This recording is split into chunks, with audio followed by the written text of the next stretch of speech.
When Sir Edmund Hillary became the first man to reach Everest summit almost 70 years ago, he explained his journey by saying, "It's not the mountain we conquer, it's ourselves."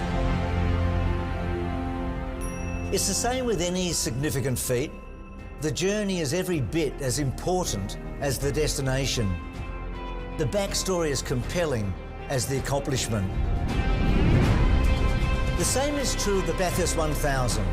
Our great race contested on a majestic circuit carved into Mt.Panorama and ingrained into the Australian psyche. Side by side. It's gone off the track into a tree! This Bathurst place, it creates more drama than anything else you'd ever like to point a stick at. The road to becoming a Bathurst champion doesn't just start here. It winds back years, decades, generations. Through his highs and lows, Chas Mostert has never compromised on his dreams, except once. He was only 6 and he begged for a motorbike. His mum, Debbie, replied, 4 wheels or no wheels. Chas took the deal and his parents staked their future on him, even mortgaging their house to keep his racing dream alive. Chas's mum died when he was only 17, and he resolved to ensure his sacrifices and those made by his dad wouldn't be in vain. In 2014, in only his second drive at the mountain, Chas came from last to win in one of the greatest victories in Bathurst history. This kid is going to win this thing today. This is huge in Australian motorsport. But 1 year later, the mountain bit back. A massive moment into the wall, out of business for Chas Mostert, the reigning champion. A shocking accident. A broken leg, a torn medial ligament and a fractured wrist hasn't deterred Chas from wanting to conquer the mountain again. James Courtney has maintained his nerve when others might have buckled. If that fateful day at Monza didn't stop him, nothing would. James was 22 and test driving a Jaguar Formula One car when a rear suspension failure flung him into steel barriers at a mind-numbing 320 kilometres per hour. It was a miracle he survived. The accident cost him a career in Formula One. After living alone abroad since he was 14, James returned to Australia and found a home in supercars. James Courtney, a man who has won championships around the world. This is a homegrown win. However, his journey has been anything but easy. Huge damage. This year, the 41-year-old has returned to the mountain for a 16th time. He is yet to win the famous race. Will Davison was born into a motorsport dynasty. His grandfather Lex was an Australian drivers' champion. Here is Lex Davis, 4-time winner of the Australian Grand Prix. His grandmother Diana was one of the country's first female racing car drivers.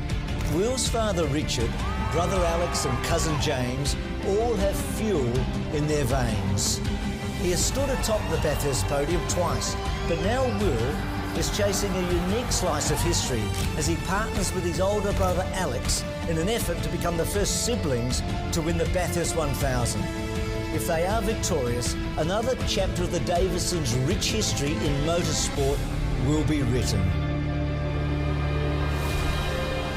Shane van Gisbergen doesn't care what you think about him. He does his talking on the track. It's been that way since he was a young kid in a hurry on the outskirts of Auckland, New Zealand. They didn't call him the wild child for nothing.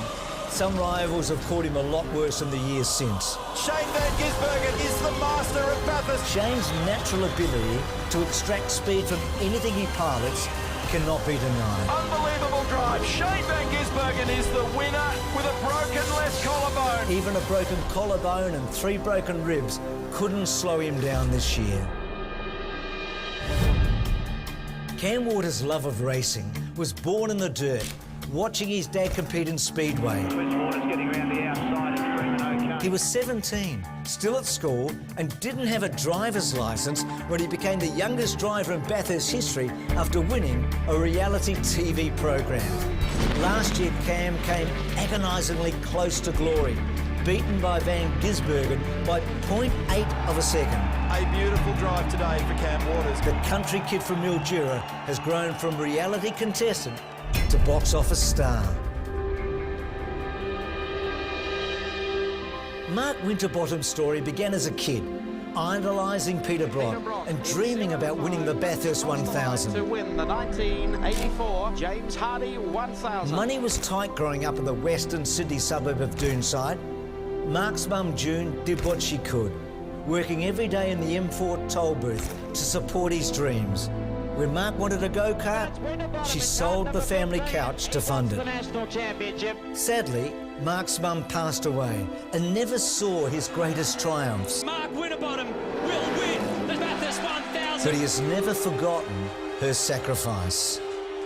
Frosty is 40 now, with 3 kids of his own. He desperately wants another Bathurst win, for his young family this time, as much as for his late mum. For Jamie Whincup, there's winning and losing, nothing in between. It's been a double-edged sword at times. He's already won 4 Bathursts, but it could have been more. In one of the most controversial moments in Bathurst history, Jamie chose to ignore team orders to save fuel. You're not going to finish if you don't get the maximum. And instead raced on for the win in 2014. Hey, we're not going to make He it. led to the final lap, but he pushed it too far. Whincup is out of fuel. He shot for glory. It's the only way he knows. Jamie, arguably the greatest of all time, is hanging up his helmet. This is his last race. And in true Jamie style, it has all been on his terms. This mountain holds endless stories. This is a big incident. Everyone revels in the legend of this race and its rivalries. They are two-heated competitors. And this year's Bathurst 1000 will be no different.